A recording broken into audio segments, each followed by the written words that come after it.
What's up, gentlemen? How are y'all doing, guys? We're doing it. We are living the dream. How about you? Well, obviously, that's exactly what I'm doing too. It's been an amazing ride so far. The year's already starting with a bang. I can't wait to get started and do all the things that I've got planned. Oh, yeah. It's going to be an awesome year. It is freezing right now in South Florida. Fred is loving it. Fred, say hello. Hey, what's up, Sarah? Hey, Fred, how are you doing today? At least you got my name right? No, I know. I knew who you were, Joe. Sarah, we were talking about Star Wars and Bahamas and sailfish, and I just got, all weirded out, and I just was fumbling everything. I think what he meant but to we say still love you. Is that he's just weird. Yeah, well, starfish is so. starfish. You know what? Starfish. Starfish, Sarah. We love starfish. I'm notorious for getting things wrong. Now, you're in the Panhandle, correct? That's correct. Yes, I live up in the Destin area, or Santa Rosa Beach, if y'all are familiar with that. Kind of. Awesome. I mean, not super familiar. I'm from Alabama, but I never got down there to the Panhandle too much. Well, the Panhandle has awesome fishing, I see. right, Are Sarah? you for Auburn or Alabama? So funny story. I'm actually an LSU fan. I'm born in Louisiana, raised in Alabama. Oh God. Yeah, it's kind of like being gay in the military. You don't ask, you don't tell, and then when they find out, they want to kick you out. But I root for them both. That's so true. I root very for true. I root for all the SEC I went teams. to Auburn, so I. Oh, War Eagle. Yeah. What is this eagle thing? Yes, War Eagle. Yeah, War Eagle. That's hey, bro. If you don't know, he doesn't know college football. It's our war cry. Oh. Everyone's like, "Oh my God, you guys are confused. You don't know, what team, what mascot your team is, or whatever." But we're the Auburn Tigers. Mm-hmm. But we, our war cry is the war. It's War Eagle, and they have this eagle that comes down and flies in the beginning of the games. It's amazing. If you've never seen it, it's definitely something. It's pretty cool. You know why they adopted the eagle, right? No, Fred. Yes, it was. I can't remember the story word for word, but it was something about during the wartime or something like that. No, it's because LSU already has the real Tigers. Oh! Oh my God! So they needed something else. Oh! Hey yo! All right, it was a pleasure talking with you guys. Sarah, you have a great day, and we love you. Talk to you later. No, we're just kidding. Hey, Sarah. So why don't you give the viewers a little bit of background on you and how long you've been fishing, and with your whole Instagram thing, and basically everything you've been doing. Like, how did it start? My goodness. Well, I mean, I'm from Panama, the country, down in Central America, and I was born there. The first time I came to the States, I was 5. I'm actually 100% Panamanian. My parents are both from there, but my mother remarried an American, and we started traveling back and forth from Panama to the States every 2 to 3 years. So even though I'm actually from there, I'm not really considered very Latin, which is sad to me. But yeah, I'm definitely more American, and I was educated in American schools, even down there. So I do speak Spanish, and but English is my primary language. Okay. And anyway, so growing up down there, and everywhere I've always lived has been pretty much near a big body of water, and so I've always been just enamored with going around to the beaches and the rivers and just any type of body of water. And I fish pretty much everything. So I'm not much of a freshwater girl. Nice. I fish mostly saltwater. Welcome to our world. I have I have fished some for bass and stuff like that a little bit. It's challenging, but it's more of a finesse. I kind of like that really extreme, and you don't know what you're going to get at the end of your line, and it's just exciting. I think it's really fabulous to fish saltwater. But anyway, I grew up down there. I've been fishing since I was a little girl, and it's just something that's definitely in my skin. It's actually this is a really cute story. Let me just tell you all about this. Sure. So my uncle was a professional tuna fisherman, and he lost his leg on a tuna boat. I think it was in Costa Rica. He's a pirate. He's a pirate. He's a real pirate. Oh, he's a raider. Yeah, exactly. Arr. Sorry, Sarah. Go on. Yeah, carry on. Carry on. No. Y'all were cracking me up. I know, I we're wish I nuts. would have seen the Star Wars thing, and we could have talked about that. Oh God, you don't want to see I it. tried. I did not do my homework. No, you're better off. Yeah, man. you Really? trust me. Yeah, you don't want to see that. I didn't see it either. was- I can talk about it though because they're all dumb.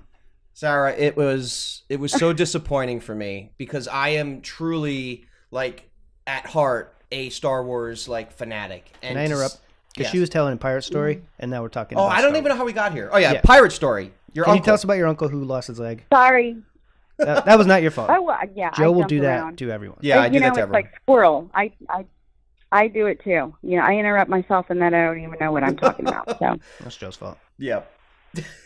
100%. No, but basically that was it. You know, he just he was fishing on a tuna boat, and somehow the line got caught Line. around It's always a line. his leg or something like. No, it was around his waist. I think my mother told me, and then he was pulled overboard, and then he somehow wiggled out of it, but he couldn't get his foot out, and so it yanked his foot out, and they scrambled to get him in because you know the waters are more infested with sharks down there, and so they were, you know, lots of blood and everything. So they got him back in, but they did have to amputate his leg just above the knee, I believe. So, Wow. but yet, you know, Yeah, it didn't line- deter me. I'm still Line out handling's there dangerous. in a kayak. I've caught sharks on a kayak, so it's definitely not deterred me one bit. That's really cool. So you're sponsored by Hobie, correct?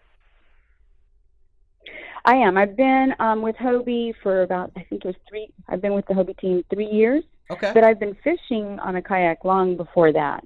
Awesome. Awesome. Now you guys go out. You guys go out on a tandem, correct? Sometimes. Most of the time, yes, it is a tandem.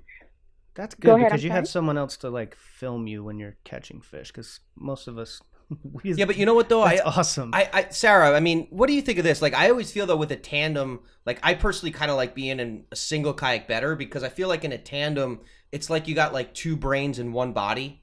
You know what I mean? Where you're kind of like fighting each other to get to where you want or, you know, do whatever you want to do. And then if you're kind of like alone in a single kayak, you can do maybe so much more. I mean, what do you feel? What do you like better?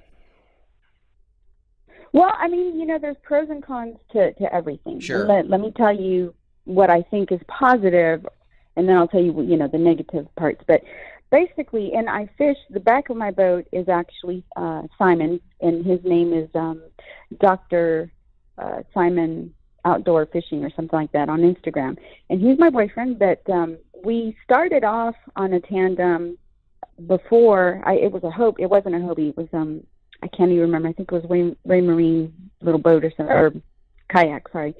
And we kind of went from that to Hobie, and it's just a completely different animal on a Hobie, I think. You know, using the pedals rather than paddles because it frees up your hands, and it's just awesome. It's Changed the really game. great. The thing about it, Game changer. it really did. It's amazing. But the thing with us is we work very well together, and everyone says there is just no way I could spend any more time with, you know, my girlfriend or my wife or whatever on a kayak. There's just not enough room, and we would argue all the time. But we work so well together that sometimes we don't even talk. Like, we know our parts. And, you know, if one of us is on, the other one will usually pick up their lines out of courtesy or something like that. And it allows us to really bring in, you know, some of the bigger stuff. It's been really nice, actually. Yeah, it's like Fred and I. Especially when you're kind of like working like a reef or something, and you have to go around in a circle, or, you know, if you're on with something really, really big, Slow trolling. you can really focus more on that. Well, you just broke Yeah. like 2 million And so hearts. I mean, I like it. You just broke like 2 million hearts by telling everyone you had a boyfriend. There are people all over, And he's a doctor, people all over I know. Instagram are crying right now in their potato chips and their Cheetos. including Fred. No, come on. Oh, yeah, I'm my happily- agent's like, you should definitely keep that to yourself. But, I'm, you know, I'm happily you can't taken. hide something like that. Yeah, Fred. Jeez, man. I would never take Maggie on the kayak with me though. You wouldn't take Maggie out? No, come on. You wouldn't? No. Why? Well, let She me doesn't tell even you, like though, it's- touching fish in a plate, much less like being out in the ocean on a kayak. She Oh, wow. would freak out. Yeah, Well, guess what? Sarah But you has know caught a that- marlin. I know. Sarah, can you tell us about I did. your epic marlin story? I sure can. So I was asked last year to, you know, kind of train or fish with a sport fishing boat that's called the Electric Bill out of South Carolina, and Right. they, professionally fish for marlin. Great name. So, I went to Mexico with them last year, and then I went to the Dominican Republic with them in December. And so we're down there, and everyone's like, oh, my God, it's just the greatest fishing, and it's beautiful. It's really an amazing place. But so we're out there, we're trolling, and I'm still, getting my bearings. That's a different animal. Sure. Fishing, for something that enormous. So, we're out there, and funnily enough, a couple of the other guys that were out the night before just couldn't muster it, and they couldn't go on. So we were already really thin. It was not that many of us on the boat. Right. And when it hit the line, I remember being there, and the captain's backing down, and the water's splashing over me, and I always thought, man, I want to do that. I wonder what that feels like, and am I going to be scared? Am I going to be pulled over the boat? But when you're there and you're in it, you just don't think about it. And I remember the water just splashing over, and I was soaked, but I was so pumped to be there. And to see it jump up out of the water like that was just incredible. Oh, They estimated it was probably between 350 and 400. So it was a decent size. It was one that could have been kept. But it was on light tackle too, guys. So that was pretty neat. Wow. When you say light tackle, what exactly does that mean? It's not like a pin 4500. Well, it was, no, we used 25 Talicas, and it was a 80-pound leader with 20-pound mainline. So it was I was standing up too. I wasn't in a chair. He's like, That's epic. oh, we didn't have a chair. And I that's was like, gangster. oh my God, am I going to be pulled over? And he's like, no, you can handle it. The drag's, 8 pounds. You'll be fine. I thought that I would be really, challenged. It was challenging. Don't get me wrong. It took forever. Sure. But, when you have the right tackle, you can definitely, it's something that you can do. I mean, it took a long time, and my arms were killing me, but, I would never trade that experience for anything. The crew is super important too, right? Sure. Like the boat captain teamwork, all that stuff. Especially when you're going that light. Ooh. Oh, definitely. I mean, that's what'd you say, 300-pound fish? 350. 350? Wow. They said that's 350 epic. to 4. Mm-hmm. I would say 4. I would say let's just 4. say 4. I would say 4. Of it. Yeah, Let's I would just say call 5. It, I would just call it 4. Okay, let's just say 8. Why not? Let's just go for it. Nobody else knows. Right, exactly. Oh, You're man. good. That's pretty impressive. So, Sarah, let me ask you this. With my tournaments, I'm seeing, I would say, a small growth in women that's doing offshore kayak fishing. What do you see personally with what's going on there with women and offshore kayak fishing and maybe offshore fishing in general? But like, what do you see as like the future of that and what's happening now with it? You mean in general with women or women on kayaks? Yeah, I let's say women on kayaks, like offshore kayak fishing. I mean, do you know a lot of women that do it? Do you see a growth in it? Like, what do you think the future of it is? Because, I mean, you look at your following, which is huge. I mean, you got like 40K subscribers or followers, and, a lot of people see your stuff. Do you ever get like emails of other women like emailing you, asking you, hey, what's it like? Is it scary? Is it cool? Anything like that happen? Yeah, I actually do. I'm getting more and more, and I'm getting a lot of collaborations and people wanting to do stuff like that. Right. The funny thing to me is that, some people are like, hey, can you take me fishing? And I'm like, guys, I fish off a kayak. Where do you want me to put you? Like in the hatch right there in the front? Like, I can't. Just sit on the bow. You out. Just sit on the bow. Yeah. But, Climb on my back. Yeah. It's like come and ride my handlebars across the country. But it's a growing industry, and I think that it's really nice to see girls that are, asking questions like, are you scared to be out there? Do you not ever feel scared that the kayak is going to turn over, or that you're going to get hooked onto something big? And, the funny thing is, you don't. If you have, again, the right equipment, it just is a completely different animal. And, I'm not by any means the best kayak and female angler out there. There's girls like Christina Weber that are amazing. I've never met her, never spoken to her, but, she's done some amazing stuff. And Sky Burkhart, she's not offshore, but she still consistently catches, the big bull reds, and she's always out there. She's not on a pedal. She's not on a Hobie, but, which I think is, even more impressive because her hands are tied up, and there's, tons of other girls. But yeah, I am getting a lot of girls that are writing in and asking me questions. And again, this is something that's really good about a tandem. If you're scared to try it on your own, you get on a tandem and then you start to get your bearings, you get more comfortable, and then you can, venture off on a single, which is, another, let me just jump back again. Sure. I know, squirrel. But another benefit of being on a tandem is when you're launching or when you're coming back in, when it's a little rough, it's really good to have another person because, one person can hop out and lead it in and the other person can still be in there and, kind of keep everything steady. So, that's another benefit. So if you're scared, I'd say try it out on a tandem, see if it's something that you like. You can get a feel for the fish, when you're bottom fishing, you just feel like you're pulling up just a rock or the bottom of the ocean. But, being trolled around, I've caught sharks and really big king mackerels too. And it'll pull you, like you just are paddle out for a while, which again is another benefit on a tandem. If you get tired, you can take a little break and let your guy or whatever paddle you out for a little bit, because we'll go out, I don't know, 3 or 4 miles sometimes to find the right reefs that we need. And so it'll take us a good hour or something to get to where we're going. Yeah. So it's kind of nice if you have another person sometimes. But I will say this year we've decided to split up and fish more on individual kayaks. And we're still keeping one of the tandems, but, we kind of want to do that just for a little more of a challenge. Right. Okay, that's cool. Are you guys, are you and your husband thinking about fishing any tournaments this year and stuff like that? Or boyfriend? Husband? Yeah. We, the problem is that, with him being a pharmacist, he has his set schedule. So sometimes he wants to fish them, but he can't.